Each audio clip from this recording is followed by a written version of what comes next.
O Ministério Público Eleitoral entregou nesta quarta-feira, a 12, um documento ao Tribunal Superior Eleitoral, a TSE, manifestando-se a favor da inelegibilidade do ex-presidente Jair Bolsonaro, APL, por possíveis indícios de abuso de poder político em seus ataques ao sistema eleitoral brasileiro em uma reunião com embaixadores no Palácio da Alvorada em julho de 2020. Entenda todo o caso agora, mas antes não esqueça de se inscrever, apenas 5% das pessoas que nos assistem estão inscritas. É rápido e nos ajuda muito. Contamos com você. O abuso de poder político é uma conduta ilegal que ocorre quando um político se vale de sua posição para influenciar o eleitor, e a punição é a inelegibilidade por 8 anos. O documento foi assinado pelo Vice-Procurador-Geral Eleitoral, Paulo Gustavo Gonet Branco, e a ação está em sigilo por determinação do Corregedor-Geral da Justiça Eleitoral, ministro Benedito Gonçalves, responsável pelo caso. O relator da ação, Benedito Gonçalves, agora irá elaborar um relatório sobre o caso e escrever seu voto, para então informar a presidência do TSE que a ação está pronta para ser julgada, com a data do julgamento sendo marcada pelo presidente do tribunal, Alexandre de Moraes. A saída de Ricardo Lewandowski, tanto do Supremo Tribunal Federal, a STF, quanto do Tribunal Superior Eleitoral, a TSE, impactou o andamento da ação na Corte Eleitoral e gerou incertezas sobre a data do julgamento e a composição da votação. Nos bastidores, há uma tendência de uma derrota para Bolsonaro. A vaga deixada por Lewandowski no STF será ocupada pelo indicado de Bolsonaro, o ministro Nunes Marques. Além disso, em maio, a composição do TSE sofrerá outras 2 mudanças com o fim dos mandatos de 2 ministros.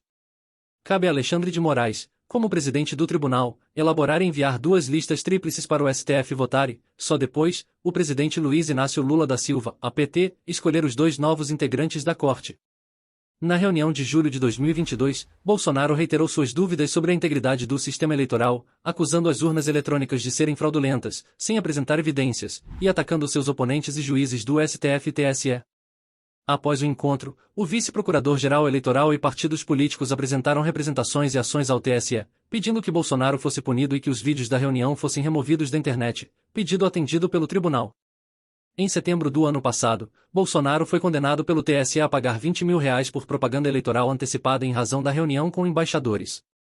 Todos os ministros do TSE votaram a favor da representação apresentada pelo MP eleitoral, que agora se manifesta novamente pela condenação do ex-presidente. O parecer de Gonet, favorável à inelegibilidade de Bolsonaro, era guardado nos bastidores do TSE. Quando solicitou a condenação do então presidente por propaganda eleitoral antecipada, resultando no pagamento de R$20 mil no ano passado, Gonet desmentiu cada uma das acusações infundadas de Bolsonaro, defendeu as urnas eletrônicas e os ministros do TSE. O segundo em comando de Augusto Aras na área eleitoral afirmou que a liberdade de expressão não é um direito absoluto e encontra limites na verdade. Naquela manifestação, que foi acolhida por todos os ministros do TSE, Gonet apontou que Bolsonaro utilizava ilações para insuflar dúvidas impróprias e descrédito sobre a gestão das eleições, sem apresentar evidências sólidas. Gonet alegou que o então presidente ignorava os desmentidos de órgãos com credibilidade, como o próprio TSE, com o intuito de suprimir a divulgação oficial dos acontecimentos diante do público. A percepção que resta é a de que as assertivas proferidas se voltam para animar parcela do eleitorado, visando a pôr em dúvida eventual resultado positivo do candidato oponente que é mencionado no discurso, insuflando a impressão da existência de uma congeminação espúria de energias para favorecê-lo. Claro está também o propósito de atrair a adesão de alguns ao candidato, que se retrata como fustigado pelo sistema vigente, escreveu naquela ocasião.